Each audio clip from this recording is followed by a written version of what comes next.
Hey, Anna. Hey, Shay, how are you? Wait, didn't you get observed today? Well, kinda.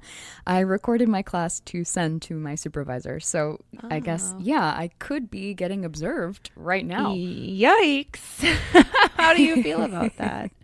Well, I really love being observed as long as it comes with solid feedback. Well, that's not a sentiment that everyone shares, and Mm-mm. solid feedback is certainly not the result of every observation, is it? Mm-mm. Let's get into that.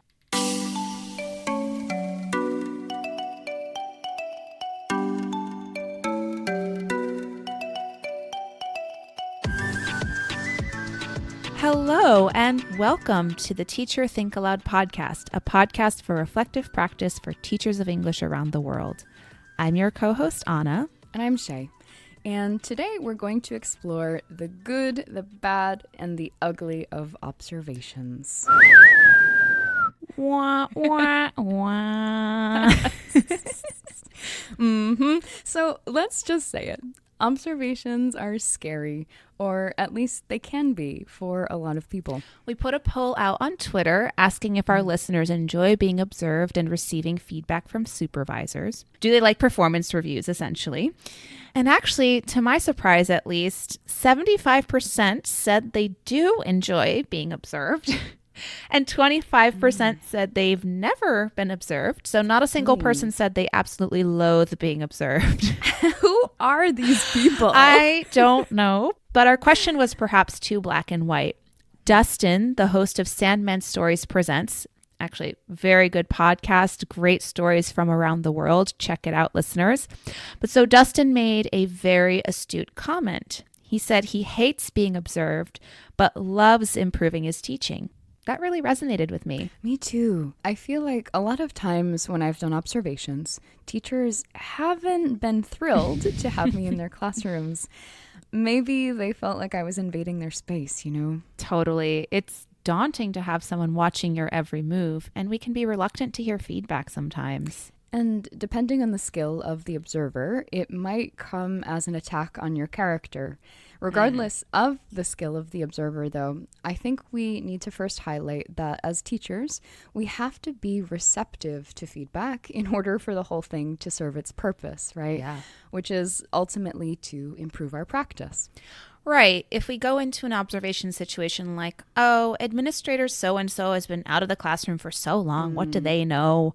Well, clearly, maybe it's true, but clearly we're not going to get so much out of receiving whatever feedback admin so-and-so shares with us. Right. Anna, how do you feel about being observed? Well, I love the idea of getting feedback. So in theory, I enjoy being observed. In theory. Sometimes while I'm receiving the feedback, I can get a little bit defensive, and I'll admit that that's just sort of part of my general personality. So it's not just for teaching. But, I really have to work at just listening and absorbing the feedback. It can be hard to not put up your dukes, right? Like, what did you say about me? Those are fighting words. Sometimes constructive criticism can throw you into that mode, right? I think it's worth pushing through those initial feelings of discomfort, though, because what I want more than anything, and I love being observed, I want to be torn apart.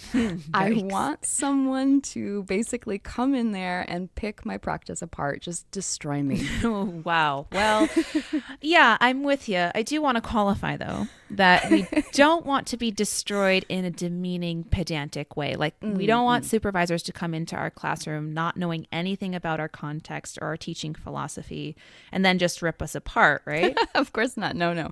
So I suppose a better way to put it would be that we enjoy it when someone comes in with a fine-toothed comb, ready and able to offer really specific feedback, constructive criticism in the name of betterment. Much better. Like, there are ways of giving good feedback even when you're highlighting something that could be improved, right? Like sandwiching negative or constructive feedback between different bouts of positive feedback. So yeah, Feel free to nitpick us. Find the thing that we need to change, that we need to work on, because we're so self-critical to begin with. Mm-hmm.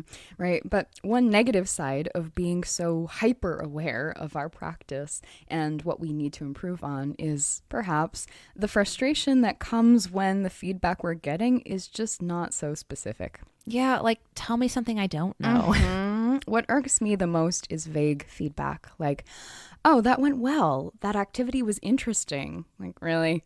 I'm just left wanting more from the experience, you know? Right, right. So the level of specificity is fundamental in effective feedback. What else? So I think that when we're talking about this level of specificity, I think that that happens through two things. First, a mindset about the observation process and a standardized protocol. First, knowing that as an observer, you're entering an environment that's not yours, one that maybe you don't have a comprehensive understanding of. So there's this need to keep an open mind and also to enter that situation being as informed and purposeful as possible. Absolutely. And I think that happens when you have an observation protocol as your guiding light, right? Yeah. So having, a pre-observation meeting, right, where you get to sit down with the teacher that you're working with, or you get to sit down with your supervisor if you're on the other end and share specific areas that you'd like for that observer to look at, right? Yeah. So for example, I was worried for a long time, and I still worry about it, honestly, about the length and the quality of my wait time in my practice. And that was something that I used to ask people to examine when they would visit my classroom. And so having that really specific area to focus on as an observer, I think that's really helpful for the observer and for the teacher. Totally. Of course, observers will probably notice other things too, but having a pointed area to look out for will help them not just write down whatever comes to mind. Right. So then during the process, ideally, there's some sort of guiding document, right? A checklist or the like that helps to limit the subjectivity that can seep its way into observations. The observer's never going to avoid subjectivity entirely. It's pretty much impossible, but having a framework to lead their observations creates an important baseline and ensures that the quality of feedback doesn't differ immensely from one instructor to another, that there's some sort of standardization taking place. Yeah, and whatever standard is being followed, whether it's a rubric or a checklist, the teacher should be privy to that information before the observer goes into their class. They need to know what it is they're looking for. There needs to be a certain level of transparency embedded within this protocol. And as teachers, if observers aren't transparent with us about their criteria, we need to advocate for it. Just ask them for the protocol. Don't be afraid to say, like, hey, could you share this with me? I'd really like to know, like, before I go into this experience, what it is that you're going to be observing. And this is not cheating, right? Having clear expectations for the observation is not cheating. We deserve to feel as prepared as possible. Absolutely. And then observation's finished. Usually there's a post-observation meeting asking for teacher reflections. And once the teachers had a chance to evaluate and reflect on their own performance, the observer can start pointing out some strengths and areas for improvement. Yes. Always combining positive and constructive comments, right? And also not just leaving it at that, but offering some tips or solutions to address the areas for improvement. Yeah. Like, don't just tell me what's wrong. Offer some ideas to improve upon what you saw. Or even just asking thought-provoking questions that get us, the teachers, to discover our own solutions. It can be that simple. So if a post-observation meeting just goes into the criticism without asking the teachers to share their own reflections or offering specific solutions or areas for betterment, it's not going to feel so good, right? So it's also helpful if the post-observation meeting is close in time to the observation itself because, well, our memories don't always serve us. Yeah, I am super forgetful. So yes, take lots of notes during that observation. And so now, of course, we're talking about an ideal situation, right? Where there's this established protocol. But maybe you're working in a really large school or institute and there are just hundreds of teachers. And so this isn't always possible, but some sort of pre and post observation check-in is really important so that the observation process is as meaningful as possible. So for us, effective feedback after being observed so far comes down to being specific, creating an opportunity for reflection, and leaving us with really tangible takeaways. Yeah. I've definitely had less than ideal feedback from observations in my career. And in my opinion, there's nothing worse than being left wondering, okay, well, what the heck am I supposed to do with that? Right. Either because the feedback was too vague or oddly specific, but focusing on something that was just totally irrelevant to the lesson or seemingly insignificant. So, Anna, what's your worst observation experience been? Honestly, I can't remember any specific ones. They all sort of bleed together. The worst ones are all pretty much just minimal and focusing on some insignificant details. And I like details, but I don't like insignificant details. Or maybe they just didn't comment on any of the things I had asked for them to pay attention to. It was like they just went in and they're like, oh, this person's good. Let me cruise through this and find like one small thing I can call attention to. Why did you write just on the left-hand side of the whiteboard, Anna? Yeah, it's like, okay, cool. Thanks for that. But there's a larger explanation of how you could be using the board more effectively. I've had feedback on that before, actually. But yeah. Okay. Well, you've gotten off pretty easily then. You're just amazing, Anna. We all know that. Stop. But Shey, what's your worst experience been? Oh, man. It actually almost made me quit before I even started. What? I don't think you've ever shared this with me before. It's a doozy. You ready? Do tell. So when I was working on my master's, one of my internships was in a writing class at a community college. And throughout the semester, I had weekly formal lessons during which I received some feedback from my supervising mentor teacher. Mm-hmm. And then there was this overall performance review. And during the final meeting, my mentor asked me what I planned to do next. And of course, I was finishing my master's, so I was looking for adjunct work in universities. So I told her that.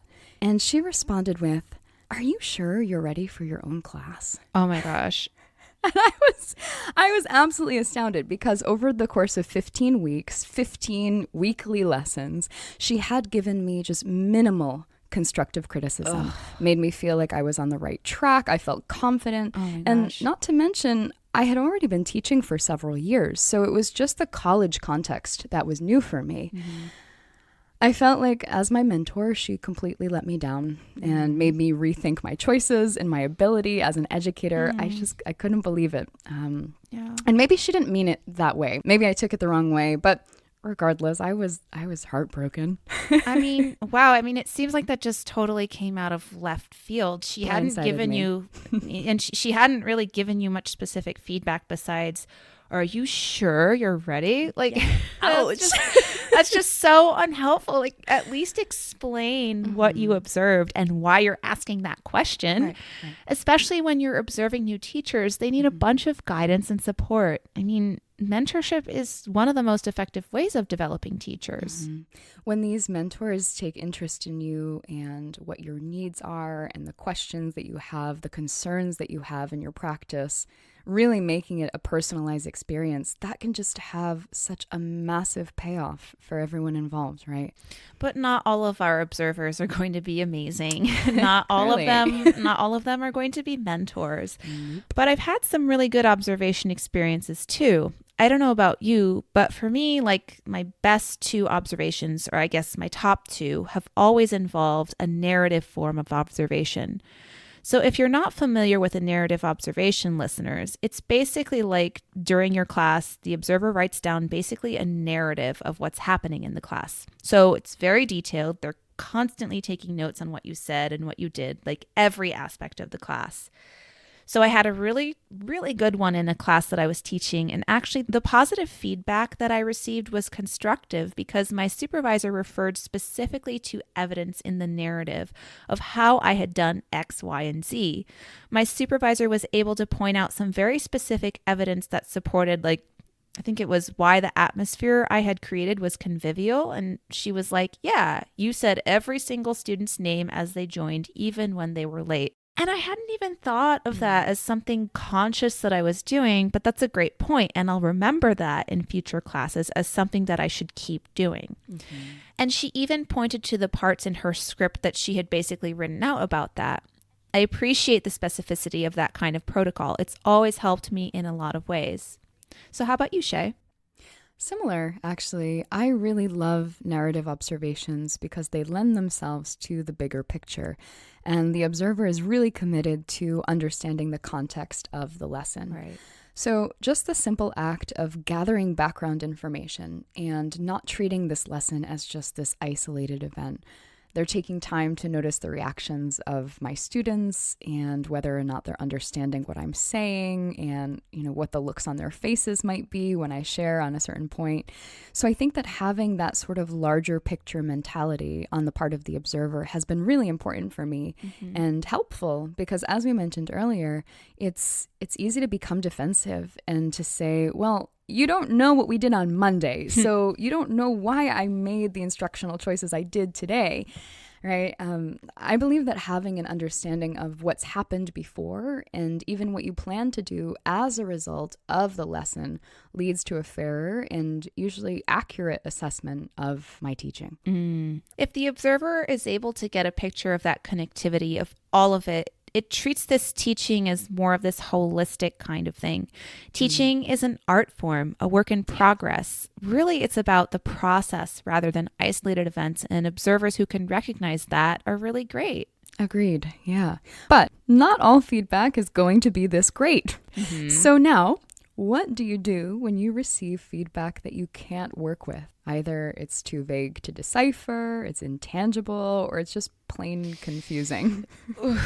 Well, I think you first have to ask if there are ways that you can connect with the person who observed you and say, hey, you said this, and I'm just curious what you meant. Do you have an example or ideas of how I could do better?